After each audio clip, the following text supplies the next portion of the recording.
What's up, everybody? Welcome to Fed by Fire. I'm Christian Whitlow. So before we get in this story, I want to make one thing very clear. There has been a lot of confusion surrounding Peewee Longway and Operation Sweet Silence and the federal case that eventually sent him to prison. If you've been reading any of the headlines recently, you might think this is simply a story about a rapper getting caught in one of the biggest drug busts in Georgia history. But once you actually start pulling apart the timeline and pulling back the layers, the indictments, the different defendants, and the different investigations, and ultimately what Peewee himself pleaded guilty to, the story becomes a whole lot more complicated. And honestly, that's why I wanted to make this video, because I don't want to give you the internet version of the story. I want to give you the version where we separate what law enforcement alleged from what was actually proven in court, where we separate Operation Sweet Silence from Peewee's individual federal prosecution, and where we talk about why this case is so interesting to me personally. Because I've been around that world a lot of my life. I've known people who have had connects. I've known people who were distributors. I've known people who were buying and selling drugs. And one thing that always stood out to me is that, some of my biggest connects throughout life, they resembled the kind of look, if you will, as Peewee Longway. And that's something I don't think that that a lot of people talk about when they talk about their own stories. When people tell the history of the American drug trafficking network and the people think about the cartel world, they don't immediately picture international organizations, a border crossing. They usually picture some guy in Mexico, some giant shipment coming across the border. And while international trafficking organizations absolutely play a major role in the American drug supply, that's not the entire story. There's another layer underneath where there are domestic suppliers, distributors, brokers, and people with relationships, people with phone numbers, people who know who can get what. And there's obviously a whole underground economy that the whole world just operates outside of. They know who has money and who can move product in from one city or another. And that's one reason Peewee Longway's story caught my attention, because when you look at what the government was investigating, you start seeing the same complicated domestic network underneath the headline. But before we get into Peewee himself, we have to understand what Operation Sweet Silence was and how his name got put into it, as well as national news in the first place. And that operation was called Operation Sweet Silence, like we said earlier. And Operation Sweet Silence was not some one-day police raid that just appeared out of nowhere. According to federal authorities, the investigation had been developing for years. It was centered around Columbus, Georgia, and targeted alleged drug trafficking and violent activity involving the Zohan gang and other connected people in the area's drug market. The operation eventually became enormous. In September of 2024, law enforcement announced that 101 people, I'll say that again, 101 people had been arrested in connection with the operation. And the scale of the seizure was absolutely massive. Reports at the time said authorities seized millions of dollars worth of drugs, firearms, and cash, as well as other evidence. And the operation involved hundreds of law enforcement personnel and multiple agencies. Peewee Longway reported as being among those arrested, and that's when his name suddenly became attached to this giant investigation. But here's the first thing I want you to understand, and because this is where the internet gets a little sloppy sometimes. Peewee being arrested in connection with that massive enforcement action does not mean that Peewee personally possessed every drug seized during the operation. It doesn't mean he personally owned hundreds of millions of dollars worth of narcotics. So don't get it twisted in the comments. That's what authorities eventually associated with the broader investigation. It doesn't mean every firearm seized belonged to him either. It doesn't mean every person arrested was a co-defendant, and it doesn't mean every allegation from every indictment in Sweet Silence was part of his final conviction. In fact, federal authorities eventually described Operation Sweet Silence as involving 31 defendants across 9 separate federal indictments, and by April 2026, the government said 30 of those defendants had either pleaded guilty or been convicted at trial, and that's a massive investigation.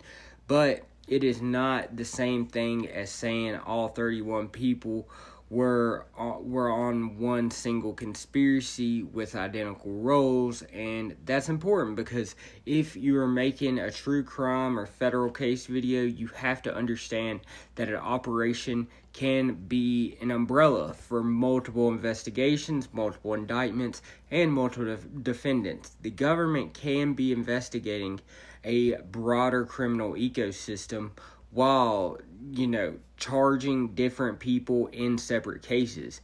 And in Peewee's case, eventually became its own federal prosecution. That's where things get really interesting.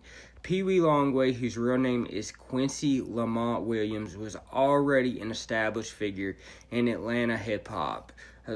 He was part of 1017 and supposedly was one of the first people to discover Young Thug. And before this happened, he wasn't some unknown person whose name nobody ever heard of. He had been part of the Atlanta trap scene for years. He had worked with major artists like Gucci. He had connections to 1017 during their golden era and had built his own reputation as an artist and personality within Atlanta's music culture. His public identity was heavily connected to the trap world, and that matters because when somebody with that kind of reputations gets caught in a federal drug investigation, the public immediately starts connecting the music, the image, the street reputation, and the criminal case as if they're all the same thing. But they're not. A song isn't an indictment, a reputation isn't a conviction, a person isn't their lyrics. And none of that's automatically admissible to a crime. And being associated with people who are involved in criminal activity doesn't automatically make you guilty, but it might as well make you guilty. Or everything those people do, it's not on you. That's why we have to focus on what the prosecutors actually alleged and what Peewee ultimately admitted in court. Now let's talk about the smaller group of defendants that you were asking about, because this is where the story gets even more complicated. Peewee was initially connected to a smaller federal indictment involving other defendants, and this is different from simply saying he was one of the 101 people arrested during Operation Sweet Silence. Reporting on the case has been described that earlier federal prosecution as involving Peewee and 7 other defendants connected by prosecutors to what was referred to as a cartel organization. And that distinction is important. We're talking about a smaller federal case inside a much bigger law enforcement investigation. But I want to be extremely careful about something here.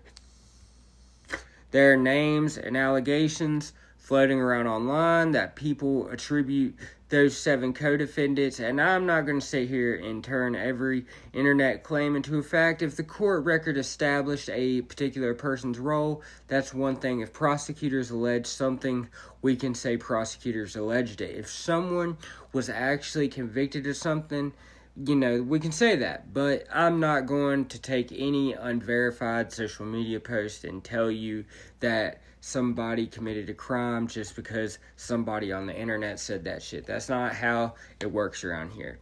That's not how I want Fed by Fire media to operate.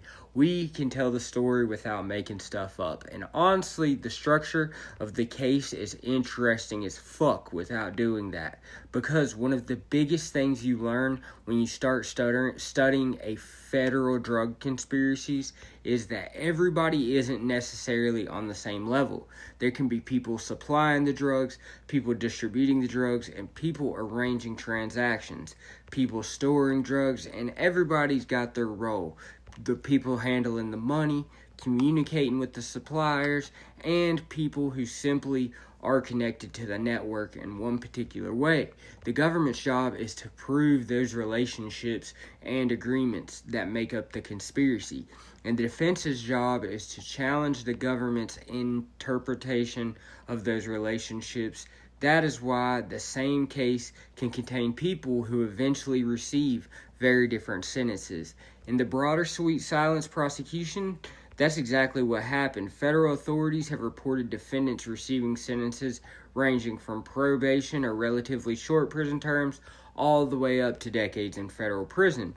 One defendant, for example, was sentenced to 25 years for drug conspiracy. Another received 20 years. Others received sentences measured in months or a few years, depending on what their charges were and the circumstances. That should immediately tell you that saying they were all part of sweet silence doesn't tell you enough. You have to ask what each person actually did.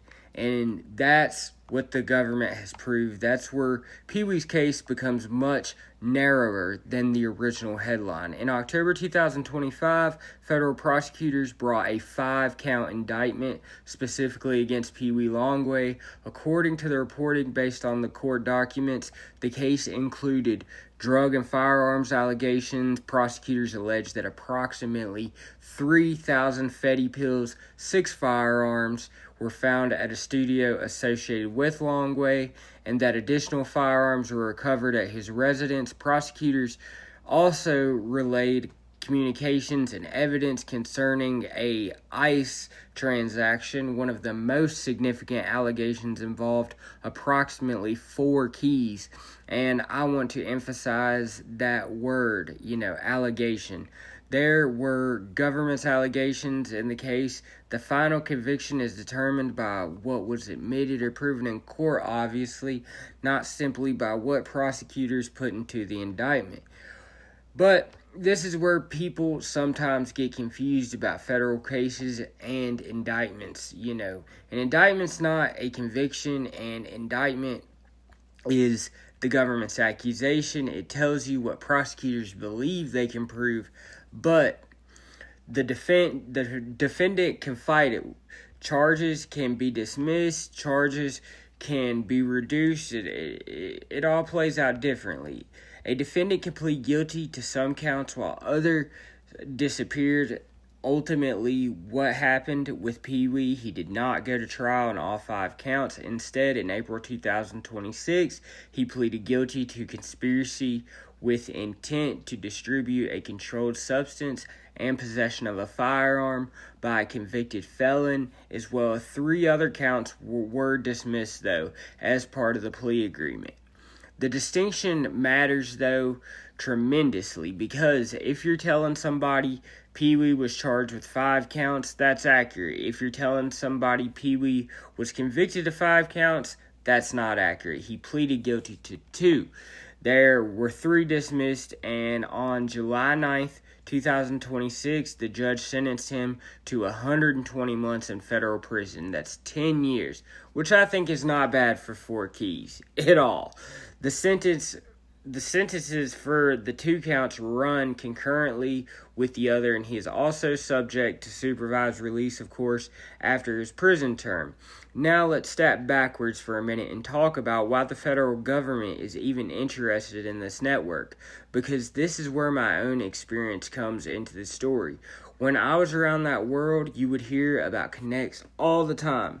You would hear somebody say, I know a guy. You'd hear somebody say, I can get what. You'd hear somebody say they know somebody in another city. You'd hear about somebody who could get a certain something, somebody who had a certain quantity, and it's just like its own ecosystem. Somebody who knew somebody else, but when you're in that world, it all becomes so small.